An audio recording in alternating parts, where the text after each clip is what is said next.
Hello viewers, 4DIYers here with another tutorial video for everyone. In this particular video here, I'll be showing you how to restore faded, hazy, foggy, or yellowing headlights using the wet sanding and polishing method. I'm redoing an old video. This was my 10th video I uploaded to YouTube back in March 2011. Here I wanted to improve the quality of the video and go over some commonly asked questions too. I have the materials at home already, so no off-the-shelf kit is needed. Faded headlights don't look good on a vehicle and can cause poor light output at night. For this I am using my 2006 Dodge Ram as an example. This can be done with the headlights left in the vehicle or they can be removed. I will provide both examples along with two different polishing methods too. I prefer removing the headlights as they're only held in with 3 bolts. This applies to the plastic style lenses. It's made of a polycarbonate type plastic which is able to withstand the abuse from road debris. However, over time the UV coating does tend to deteriorate and you're left with a yellowish, hazy, and rough finish. As you can see with these lenses, the deterioration is mainly on the top of the lens. This is the area most exposed to weathering, UV light, etc. I would highly recommend washing them to remove any debris or dirt which may potentially cause damage. The last thing you want is a small stone or sand being caught up in between the sandpaper and lens or polishing cloth and lens. Just a regular car wash soap works fine here. Leave the bulbs installed or tape off the holes. Don't let any water get inside the headlight as this can cause damage to the reflector or staining inside the lens which can be hard to clean. No need to dry the lens. Next will be wet sanding the plastic. I would recommend pre-soaking the sandpaper in a bucket of water. You'll need 1000 grit, 1500 grit, and 2000 grit. It must be a wet-dry compatible sandpaper, otherwise it will fall apart when exposed to water. A small amount of soap is added to the water to help with lubrication. A backing pad can also be used, and I'll show you that in a moment. Starting out with 1000 grit sandpaper, make sure the lens is wet, then sand the surface, working evenly across the lens. With sandpaper, the smaller the number, the coarser the grit. Therefore, it will remove material faster and leave larger scratches.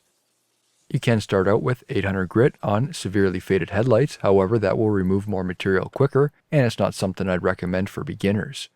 More work is also involved removing those 800 grit scratches. Keep the area well lubricated, rinse as needed when there's excessive sanding residue buildup, and keep inspecting the lens for clarity. You may notice an outline or ghosting in the lens. This is normal. This is the old UV layer coating being removed. With 1000 grit, this is used to remove a majority of the imperfections. The lens will appear somewhat clear, but if dry, it will be hazy and this is perfectly normal. Before I'm ready to move on to the next stage, here is a view when it's dried. Next is using the 1500 grit. Again, make sure the lens is well lubricated with water, then continue the same process. The lens is fairly flat, so it's easy to use a rubber backer. A backing pad can be used to prevent any distortion and allows you to provide even pressure across the surface. On smaller lenses, you may consider using the palm of your hand. Light to medium pressure is all that's needed. Rinse the lens in sandpaper as needed to remove any sanding residue and continue to work the surface. Less time is needed here as we've already removed a majority of the imperfections.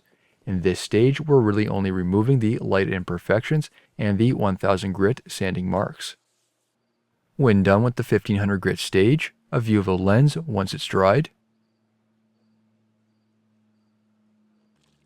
Finally is using 2000 grit.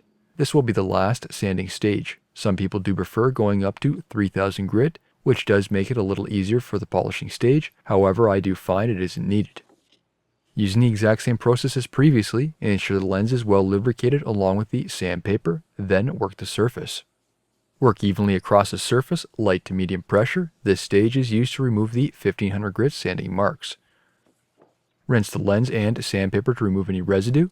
Despite wet sanding the whole lens surface, some UV coating will be left on the front of the lens. Due to the deterioration, the UV coating has been removed on the top, and you may be able to see a transition line. Make sure all those 1500 grit marks are removed, and you should be left with something like this once done. It will still appear hazy, which is normal. The plastic should be white with all the yellowing removed. Any excessively rough surfaces should also have been cleaned up. Make sure the light is dry. Next is the polishing stage. There are various polishes available on the market. One of the easier to use polishes is Meguiar's Ultimate Polish. Polishing can be done by hand. It's a bit more work intensive, but safer for beginners. A machine polisher can also be used, such as an orbital, rotary, or even a drill attachment. With this being plastic, the surface can be easily burned, so extreme caution is needed. When polishing by hand, always make sure your polish is mixed, so shake the bottle. Then apply a small amount to a soft cloth and work it into the surface. Linear or circular patterns can be used, whichever is easiest for you. Light to medium pressure is all that's needed. Do not allow any dirt to come in contact with this stage. This is the type of project, if you invest more time, you'll end up with better results. After a couple minutes, wipe away any excessive polish, and here you can see the improved clarity in the lens. I will give an example using a machine polisher in a moment. Continue polishing the light, and after a little longer, here are the final results. As mentioned earlier, the UV coating has been removed on the top of the light, therefore the light does not have protection in that area, and I'll show you how to tackle that problem in a moment. Here you can see the difference between the newly polished light and the other faded light. Moving on to the opposite side, this time using a different method. Wash the lens and the surrounding area so no contaminants can cause any issues. Dry the area and then apply tape around the light, such as the paint, plastic trim, rubber gasket, etc. Drying is only needed so the tape can stick to the surface. Being that it sits slightly in from the fender's edge, this is a high-risk area where it can damage the paint with either wet sanding or machine polishing. Wet the surface, and we're starting out with 1000 grit again. Depending on the model, some vehicles do have replaceable lenses. Some vehicles even have a glass lens depending on the market, and that can be a retrofit option depending on your budget. Always make sure the surface is well lubricated and rinse the sandpaper and surface as needed. Make sure you also rinse the vehicle's surrounding area. The residue left behind from a lens, when dry, can be hard to remove. When done, move up to 1500 grit sandpaper. This process can be used on fog lights, taillights, and any other forms of plastic-style lenses on vehicles. I have even had viewers in the past use this method for cleaning snowmobile or motorcycle windshields and gauges. Next is moving up to 2000 grit sandpaper. Clear coating lights is also an option, however it would be a different process, and the finishing grit would be 1000. I do have an older video of this, however I'll do an updated version in the future. Using clear coat after 2000 grit may cause adhesion issues resulting in peeling. Rinse the light, remove any residue, and then dry. Now on to polishing, this time using a machine polisher. This is a rotary polisher which will have more of a risk of damaging the surface. I prefer using a finishing pad. Each company will have different color ratings for their pads. Apply the polish to the pad in dabs, then smear it onto the surface to remove any chance of sling. Apply light pressure, only use the weight of the polisher across the surface. A slow speed is recommended, however my polisher only has 2 speed settings. Using a clean soft cloth, wipe the surface and inspect as needed. If sanding marks are still present, then continue to polish. When done, here's a lens. Considering some of the UV coating has been removed, there is now no protection. For this I will be using a wax, same as what is used for protecting paint.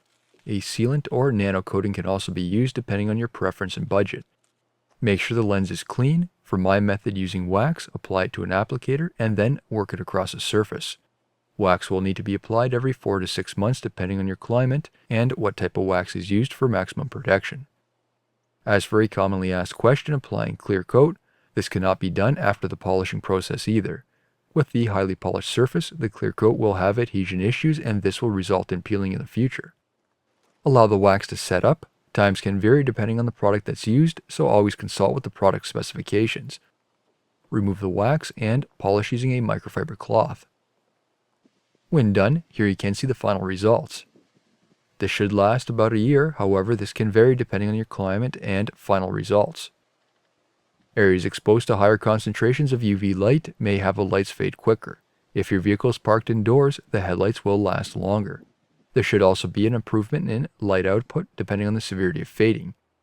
The lenses do have some stress cracking, which can be from age and heat, and unfortunately this can't be solved with polishing the lights.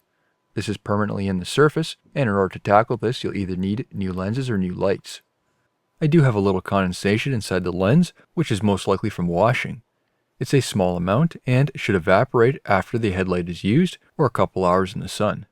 Other areas which can affect poor light output can include improperly aimed headlights, aged bulbs showing deterioration, the reflectors or projectors if equipped are dirty, or an electrical issue where the bulbs aren't receiving sufficient voltage. New videos released every week on my channel. Be sure to hit that thumbs up button. It's a huge help to me, and leave a comment below if you found this tutorial helpful. If you're not a subscriber, be sure to also hit that subscribe button. Thank you for watching.